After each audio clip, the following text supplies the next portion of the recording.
Hey guys, it's been a while since I did a video, and I hope you missed me because I missed you. Yeah, I've been working on a different project and that's been most of my time, but I still really do miss doing content in League of Legends, interacting with fans, and getting flamed by randos, but yeah, I'm back at it again. So I caught up on LCS and lock-in tournament, and we have to do a video on TSM. I think the opinions on TSM has been so polarizing from the start.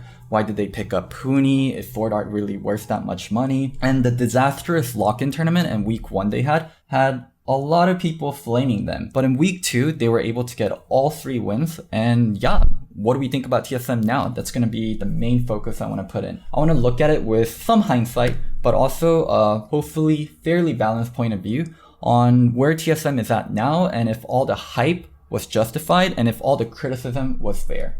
So for today's sponsor, we have Surfshark. Surfshark is a VPN, and a VPN is virtual private network.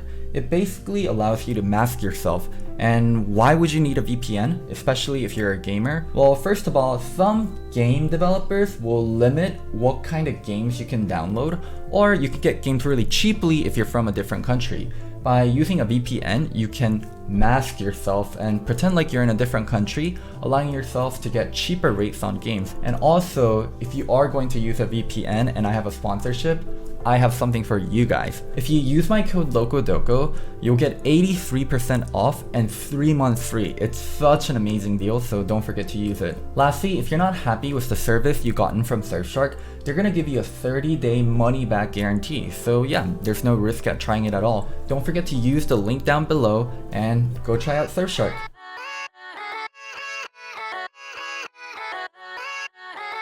Now, let's start with your offseason, picking up Huni and picking up SwordArt. I think the Huni thing really isn't about money. Picking up Huni over Impact or Licorice was the big deal. There's been a lot of rumors around that topic, and I've been hearing a lot of different things from sources I trust. So I heard from a source close to TSM that Huni was picked up over Licorice and Impact. TSM could have gotten either, but they decided to go with Huni. But I also heard C9 wasn't willing to let Licorice go to TSM, and they wanted to make sure that he goes to another team. And these are pretty good sources, and they've been telling me pretty reliable things over the years. So yeah, it's really hard for me to pinpoint exactly what happened in the Huni deal. I think from TSM's perspective, they probably should have preferred Licorice or Impact over Huni. But yeah, maybe they're just saving their ass and said they picked up Huni because that's the piece that they wanted. But they could also just blast C9 if it was the other way around, right? C9 didn't allow Licorice to go to TSM. Man, that would be such a big story. Why aren't they letting players go to a good home? And TSM isn't really blasting C9 over that. So this one's gonna be a mystery until Jack or Andy comes out and says what actually really happened. So we're gonna leave that one be. Now the SwordArt deal, this is where it's a little bit crazy. Is SwordArt really worth that much money? And how good is SwordArt? One thing I will say is SwordArt is not like some of the other imports that came over. He's consistently putting in the work. He's playing so much solo queue, and also he's rank 1 on the ladder. So this is an import that's earning his worth. This is not an import that is just here to chill. But the price tag on SwordArt, the rumored price, is just so large. Is anyone ever worth that kind of money? I guess the obvious comparison we can make is someone like Perked, someone like CoreJJ. But CoreJJ isn't even on an insane contract. These two are probably the best players in the entirety of LCS in terms of career and in terms of kind of the influence they have over the other teams. But yeah, SwordArt isn't quite up there. So I want to commend SwordArt for putting in a lot of effort and bringing the best out of himself and people around him. But yeah, that price tag for SwordArt, I just don't think he's worth it. Now that we have that covered, we can kind of go into what happened to TSM in the lock-in tournament and in week 1. There was so much hype surrounding them, some of it driven by TSM. Andy did talk about how his support is worth more than some of the other teams' rosters combined, and they just did not do that well. And the name TSM also carries a lot of weight in terms of you're expected to win and how many eyeballs are on you. There's so many people out there that love to hate on TSM when they lose. So yeah, the combination of TSM being boastful and TSM doing so terribly made the criticism somewhat valid. If you're gonna talk, you're going to have to walk the walk. And TSM really did not do that during the lock-in tournament in week 1. So let's dig a little bit closer into that. Why was TSM so bad? The key point I want to bring up is identity. It's really important to have a strong team identity, know where you're strong, know where you're weak, know what champions that you can really play, and also understand the meta and how you fit into it. I think for TSM in week 1 in lock-in tournament, their identity was just so bad.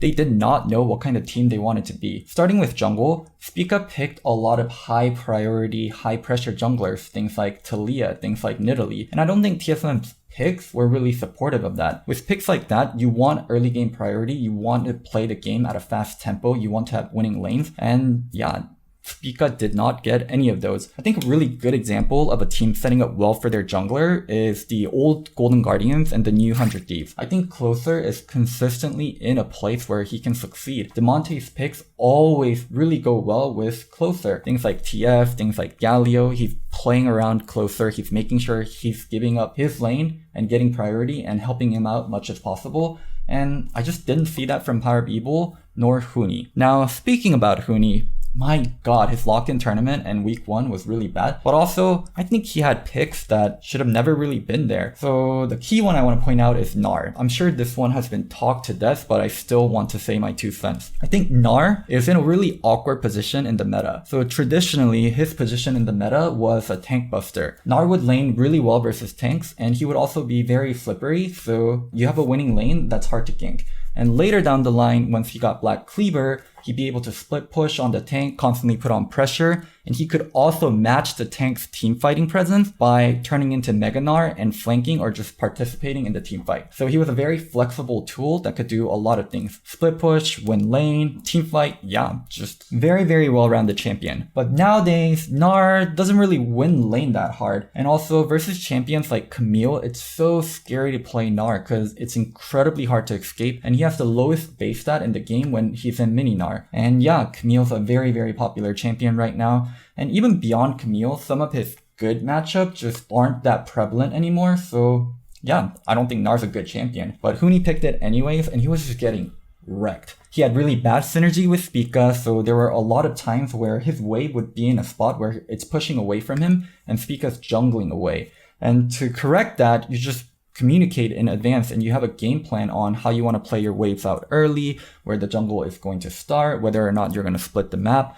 And TSM didn't have any of that. So often enough, Huni would be on these carry picks and not get the help, get solo killed, get doped, and just die over and over again. And finally, moving on to bot lane. I think SwordArt works best when he's out of lane. Not saying he's a bad laner, but he's just way better, and the value of SwordArt comes from him roaming, him dictating team fights, him setting up plays, and you can't really do that when you're pushed in. And often enough, TSM led with the Jhin pick, which I felt like was really weird. Yeah, they just got shoved 24/7. They really weren't able to do much. SwordArt was not activated. They had multiple losing lanes and their identity looked shit. TSM didn't realize how their pieces fit in together. They didn't have a strong identity as a team. They didn't have a strong identity as how are we fitting into the entire meta, and got demolished. So the criticism regarding their play, I also think was justified, but it was a little bit overdone due to the hype that they brought by bringing together that roster. And also, once again, just by being TSM and having so much eyeballs on them and everyone so ready to jump at their throat. Now I'm going to speak about week 2 and the good things that happened for TSM. They went 3-0 last week, and they were also able to really manhandle TL, one of the better teams in the league right now. So let's talk about it. Where did they improve? So Huni was able to talk about it in an interview. I'm okay being kind of left on an island, not getting the resource. I really believe in my team. The carries are strong and I'm going to let them carry. So that changed for TSM. And it's a really weird thing for me. I love that Huni is able to do that, but it's also, why do you have Huni there in the first place if that's kind of the top laner you want? I think through and through, Huni is a carry player, and Huni works best when he is the pressure point for the team. I mean, back in 2017, when he was playing with Faker and Bang, who I would say are objectively just way stronger carries than Lost and Power of Evil, he still didn't end up playing tanks in that full tank meta, and he would often lean on bruisers. That's kind of what Huni is now. He is resource free, leave me alone, I'll try to get things done when I can, maybe give me an early gank, maybe swap me out once you guys get bottom turret and I'll put on a little bit of pressure. But Huni's not really a pressure point for TSM. He's not generating that much leaves on his own, and nor is he getting to snowball because he's not getting that much resources. So I guess TSM found a good role for Huni and a good way for him to contribute positively to the team, but it's still really weird having Huni play this way. Why did you pick him up if you're going to have him play this way? Now, to speak on the other positive things, the two things I really want to highlight are TSM's team fighting and TSM's proactive early game play. SwordArt and in Spica. The early game priority, the picks just look so much better. They're actually drafting things that can win them lane. And yeah, that just made their early game look much better. TSM was getting a lot of dragons in the lock-in tournament and week 1, but the problem is, even if you're getting dragons, it really doesn't matter until you get that dragon soul or the elder dragon afterwards. Yeah, that's kind of where TSM was having their problems. They would get 2 to 3 dragons and they would just be so much weaker in team fights, and they also wouldn't be able to walk up to the dragon because the enemy team had it set up completely. They didn't have vision, so these dragons didn't matter. But now TSM's being proactive and they're snowballing their leads, so even if they aren't getting as much dragons as before, the fact that they have dragons stacked up is really dangerous for the other team, and they're forced to come into them in a really awkward and a disadvantageous way. The other 2 players I really want to highlight are Lost and Power Up Evil. I think Lost and Power Up Evil both have one trait that really makes them stand out as players. They're amazing team fighters. I'm not saying they're bad in lane. I think Power Up Evil is definitely one of the better laners, and Lost is okay-ish, but these guys are incredible at team fighting. And now that TSM has their early game nailed down, now that we know Huni's not going to get a lot of resource and they're going to be putting resource into mid and bot lane early, Power Up Evil and Lost are finally being set up to succeed.